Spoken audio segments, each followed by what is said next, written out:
Perceive, process, perform. Do you need inspiration for your practice, or do you simply need to practice inspiration? With this series, we aim to do both. Give us 15 minutes and we'll give you practice inspiration.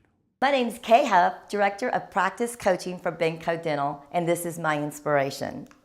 As I travel all over the U.S. and I visit practices and talk with dentists, I hear one thing: they really do care about their patients. Their happy place is sitting right next to their patients and taking care of them and providing them the dentistry that they feel like they need and want. This is it. I'm all about that, but I also want to make sure that dentists are being paid for their time and their value. So today I want to talk a little bit about their vision. I think it's really important for a doctor to have a vision. Where is it you want to go? You may have to make some curves and turns along the way, but in 5 years, know what you want. What is your target? And then I really want you to think about, what is your target patient? When you walk in, who makes you smile and who makes you cringe? Who do you really enjoy seeing? I really recommend having a team meeting. Pick out 5 patients on your schedule that you say, I'm excited they're coming in today. And then make sure that when you target and you build your patient base, build it from that type of patient. Now, there's 44 systems to manage a practice. And today, I want to talk to you about insurance. Now, exactly what is dental insurance? Dental insurance is a way to attract new patients. It's a way to help patients pay for their dentistry. It really is just a coupon. When you look at insurance, it's between $1,000 to $2,000, and it's really a coupon. Now, whether you decide to go in-network or out-of-network, you have a choice.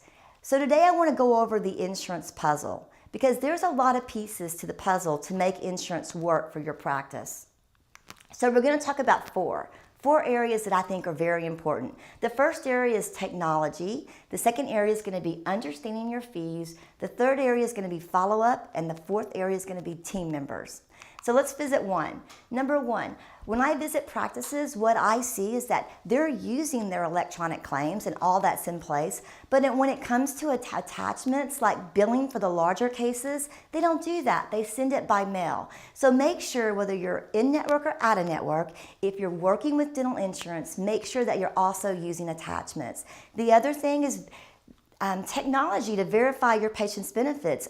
Team members spend hours on the phone trying to verify benefits. There are systems out there that will help you. Now, you still may need to call the employer to make sure that they're still employed, but as far as the benefits, you should be able to provide that through technology. The other thing is really and truly utilizing your technology in your office, like your digital scanner, and also making sure that you are using intraoral cameras. Those are the types of things that are going to really help you get your insurance claims a lot faster. The second thing is understanding your fees. When I go in and I work with offices and I help them with their fee schedules, one of the things that I see is their fees are all over the place. When we go to balance their fees, some of them are in the 40th, some of them are below the 40th, and then some of their fees are actually in the 95th percentile. Because what happens, they make that rational decision, it's time to increase this fee, and they jump on it. What I really recommend that you do is I recommend that you get a fee for your zip code, have a team meeting, sit down with your team, look at where you are right now and decide how you can increase that. What I want you to shoot for is I want you to shoot for at least 85% or higher. And I mean that with all of your fees. Another good thing to do is, if you are a PPO provider, is to make sure that you're also identifying your top 30 fees that you do the most, procedures. And then on top of that, be really careful. When you identify those procedures, make sure that if you're not doing amalgams, but you're doing composites, when you're asking for fee increases, make sure that you also use those fees that could be downgraded. So if I only did composites in my practice, but you send it to an insurance and they're going to downgrade it to an amalgam, don't forget, you have to also include those amalgam codes when you're asking for fee increases. Really important. And I find that a lot of my offices don't focus on that. They only focus on what they do. So controlling your fees is going to be really important. The next thing is follow-up. Have a team member in place and have that team member trained to understand how to follow up.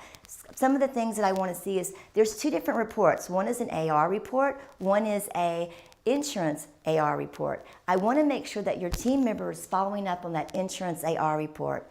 If you're doing electronic claims, make sure that that team member is also trained. I had an office that was doing electronic claims, had 150,000 over 90 days, but what was happening is the team member wasn't trained how to read the rejection report and kept seeing the claim over and over and over again and never got paid.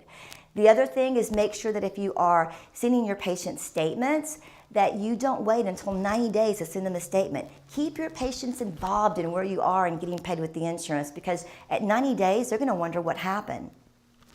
Also, if you are billing your insurance companies, again, make sure that you also include anything that you may get downgraded. It's really important that your team member, that you follow up with that. Your team member in place, make sure she reviews your reports with you weekly, on a weekly basis. Also keep track of fee increases. If you are on any plans, every year there should be a spot on your schedule that says it's time to call this insurance and negotiate a fee change, because that's going to be really important when you're negotiating your contract.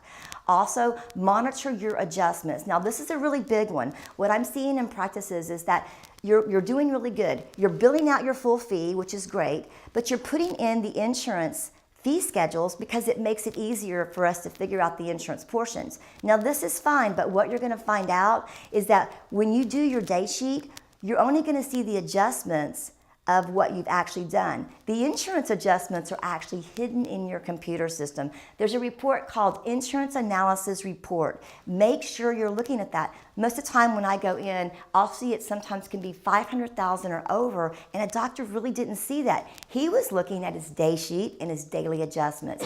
So having someone review that is going to be really important. And also make sure that your appointment book is not being taken over. That employee needs to monitor that appointment book to make sure that if you're on plans, that you're not letting the lower plans take over your schedule. Because if your target goal is to eventually get off those plans, we want to keep a really close eye on that.